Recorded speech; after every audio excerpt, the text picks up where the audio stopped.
Welcome back, everybody. Do you consider yourself a good citizen? Because when you tithe, you are supposed to be blessed.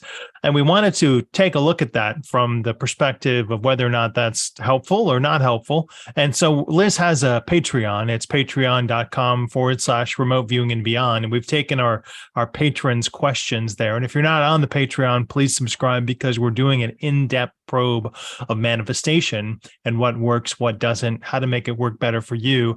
And the next thing that we do is going to be a roundtable discussion with many different incarnations of people. So that's going to be one that you don't want to miss. If you're not there now, sign up. Hey, Liz, how are you? Wow, I'm excited about that probe that you put together about the roundtable discussion. How many people have you got that are going to show up, or spirits? Some spirits that I have. I think that there's 6 in each discipline, so around 20, 25 different people that I thought we could introduce questions to. And I've got to put some slides together so people know who they are, but mathematicians, spiritual experts, and people that are highly evolved spirits, to get an idea of what it means to them and how we can better adapt that. But every perspective, I wanted to make sure we captured in that probe. So it should be the end all be all, and we should know enough to know what it is that we don't need to waste our time in anymore. So if you're not on the Patreon, sign up for that. Excellent, Ronan. How exciting. Well, this was one of the things that fell in line with all the cracking the manifestation code, is whether it's important or not to tithe. And if you tithe, does that mean you're more inclined to manifest what you want? So the definition of tithing, 1/10 or part of something, is paid as a contribution to a religious organization or compulsory tax to the government. So it's an either or situation there. Today, tithes are voluntary, paid in cash or checks, doing online tithing, and you feel good about doing it. But is it really benefiting you, or is it benefiting someone else? Who should we probe for this? Oh gosh, let's ask the entity of manifestation. So I'll grab manifestation as a whole entity, and we'll ask manifestation. So what would the question be? Because we already compulsory have to pay tax, right? So right. Do we need to pay both a tithing or donation and in addition to a tax? Do we need to, in order to manifest what we want, do we need to pay a donation, a tithe, in addition to paying tax, compulsory tax? No. Okay, thank you. Good night, everybody. No, we have some more questions. Does it help your manifestation ability when you tithe to an organization? Manifestation ability when you tithe to an organization? Not necessarily, no. You're benefiting them more than you're benefiting yourself. Are there blessings or karmic benefits that you receive in it because of the tithing that you give? Yes, karmic benefits, yes, but not necessarily in terms of financial. Is there a percentage of karmic benefit that we get? Are we undoing like a lot of karmic burden, or is it just are we undoing a lot of karmic burden to tithe? No. If we don't tithe, does that mean that we're a bad person? We don't tithe. Does that mean we're a bad person? No, some people can't afford to tithe, right? Does that make them bad people? No, it makes them poor people, but they're not bad people. Can tithing be limited to money, or is time considered a type of tithing? Oh, is time considered? Yes, time is actually more beneficial than money. How so? Because time is extremely limited compared with money. So on a karmic value, donating time is more beneficial than donating money. Wow, I did not know that. In the context of religious figures, someone asks, have any Mormon prophets or popes spoken about tithing in a honest way?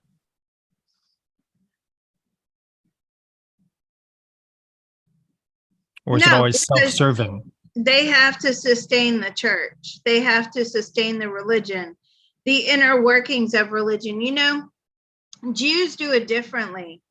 In Judaism, if you are a member of the synagogue, okay, you have to compulsory pay a membership fee. So it's none of this, you know, I'm going to give 10% on good faith to the church or the religious organization of your choice. But in Judaism, you have to pay membership fees. And those membership fees can be pretty high. They can actually be more than 10% of your earnings. That's a strong upkeep for the synagogue then. Does it value manifestation or my ability to manifest if I spend time tithing or giving my time with my family members? Because they're the most important group in my karmic circle. Okay. So let's break that question down, please. What would be the first part of that question? So do I get the same benefit giving time to the church versus time to my family? No. Is my family more benefited from my tithing time to them? Yes, exponentially so. Now, isn't this interesting? Because lots of people want to go out and volunteer their time, especially like retirees or people that have the ability to do so. But if it means that it's taking away from their family time to volunteer, then no, that's actually a negative effect on the karmic scale. Now, when I say family time, what I'm getting is raising your children. Okay, so if it's time you could spend with your children or grandchildren as opposed to time spent volunteering, the more karmic benefits are going to come in with regards to spending time with your children, your grandchildren. Now, let me give you this. Oh, this is so interesting, especially when it comes to multi-lifetime karma. So your volunteer work in the church or in an organization, whatever it is in this lifetime, really only benefits the karmic cycle on this lifetime. When you are volunteering and you are spending time, say, you know, you want to take the kids for the weekend, your grandkids for the weekend, and you want to really invest time into them, those karmic benefits actually span more than one lifetime. So you're getting a much better bang for your tithe when you spend time with family than when you donate time or money to an other entity.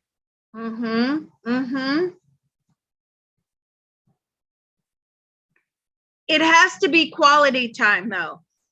It's not time sitting around on your phones or on the video games or on the TV. It has to be active, quality time.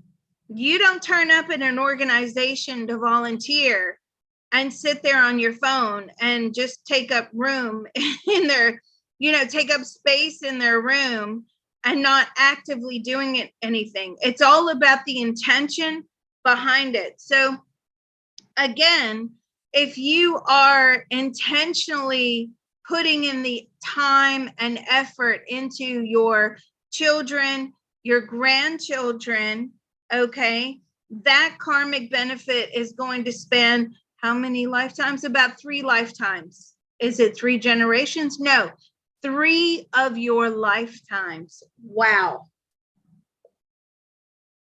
Putting in this time, this energy, does that enhance our ability to manifest for ourselves? Does it tighten that connection to manifestation for all of us? Yes, but it may not be in this lifetime, but it could be in a future lifetime. So that's amazing to me.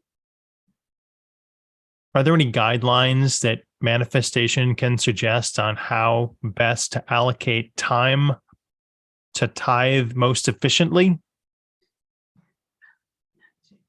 Work, play, family percentages type of thing? It's all about, really, I keep getting the same answer. It's all about your kids and your grandkids and your nieces and your nephews and those people in your family who you evolve and reincarnate with on many different lifetimes. So as much time as you can give to them, the better. Really, the universe would like to structure it as 20% work, right? And 80% time growing your spirituality and being there for your family.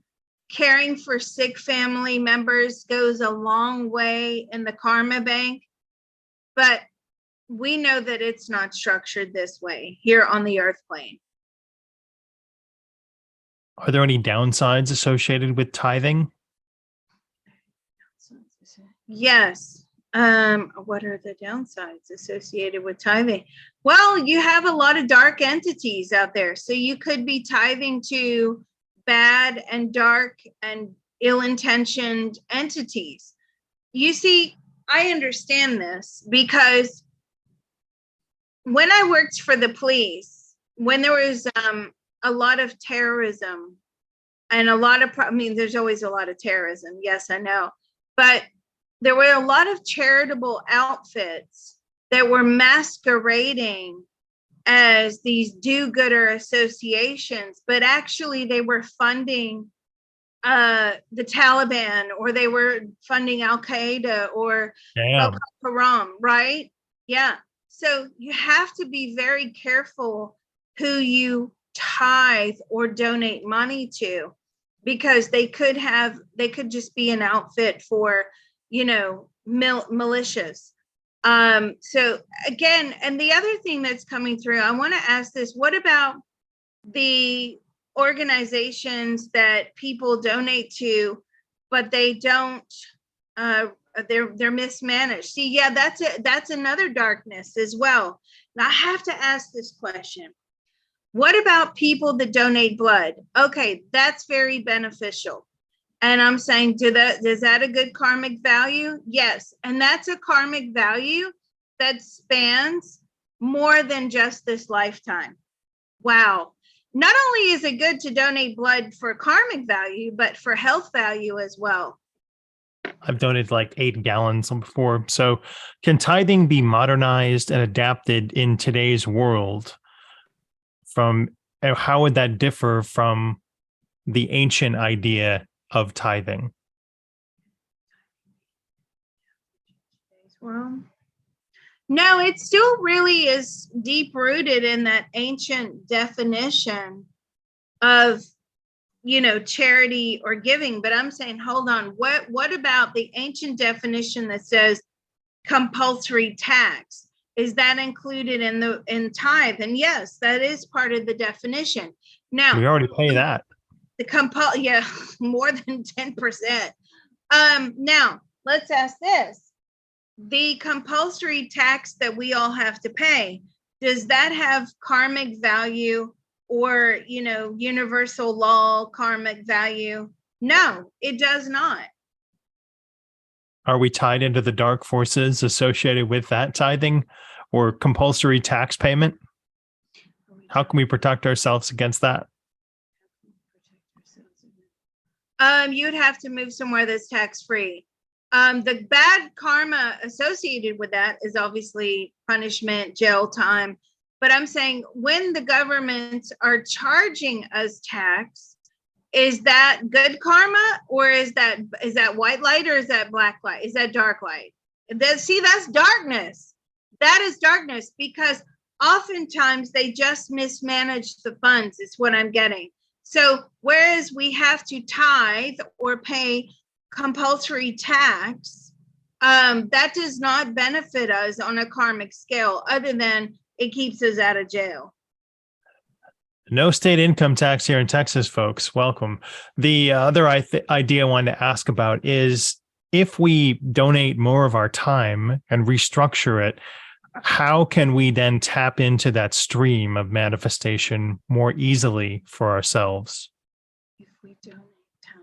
So are you speaking of financial abundance at this point? Because abundance comes in many forms. It's not necessarily financial. It's, abundance can come in joy and happiness, and, somebody being there when you need them, and, blessing. So are you speaking just as Let's financial? talk about joyful abundance and joy and happiness and being fulfilled emotionally, because that's the push of charities. They say, oh, we'll fill you with joy because you've donated, and look what a great job you did. And they're almost providing a false sense of inflating your ego, and that's their selling point. So how can we get that without tithing? How can we fill that joy in our lives if we stop submitting our tithings to charity?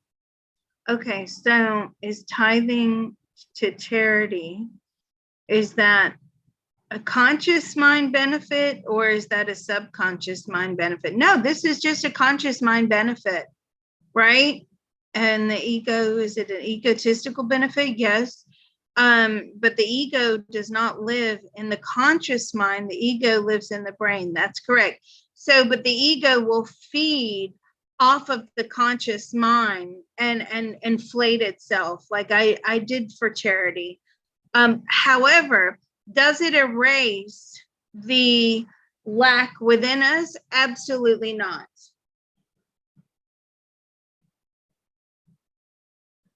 So it's a false ideology that they're pushing, that it will give you a sense of fullness and satisfaction, when in reality, they're just taking away from your own ability to please yourself by surviving. You know what? I just went to Source and I said, why? Why would people need to tithe? And all it does is it's the universal flow, the universal law of how money flows, and it helps to make money flow. So that's why tithing is supposed to be good. It's the flow of money. It promotes it.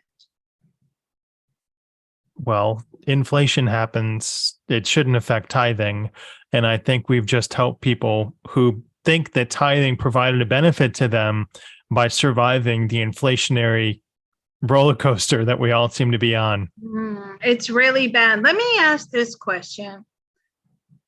If you take your money and you bless it and you treat it as an entity, right? Because money is energy, and you send that money out and you tell that money to come back, but with more, does that work? No, that does not work. If you send that money out, see you later, work for you, it's as in, huh? The money's gone. It's not coming back to you. Right. So yeah.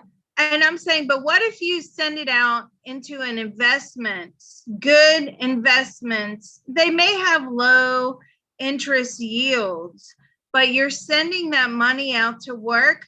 Does that mean that does that support the flow of money? No.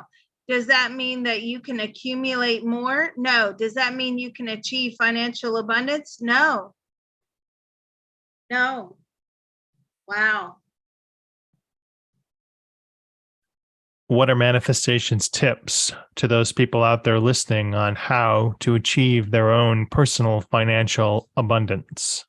It's determined by the soul, which is what we found on many, many of those manifestation probes. Now, what we're looking for is the magic key or the cheat code or whatever it is to bypass what is contractually ours on a soul level. So, stay tuned. We are getting there. Again, if you guys are not on the Patreon, you're not seeing all the videos. A lot of you guys are requesting a lot of things that we're putting out, but they're just locked away on the Patreon. Thanks so much, Liz. Thanks, consciousness, manifestation. Oh, yeah, we're done. Thanks, guys. We're going to see you next time, and we're going to dig deeper into this. We're going to get out our pickaxes, and we're going to try and crack the code to give everybody a new piece of found wealth. Thank you very much. Yeah, thank you. These were great questions. I appreciate it.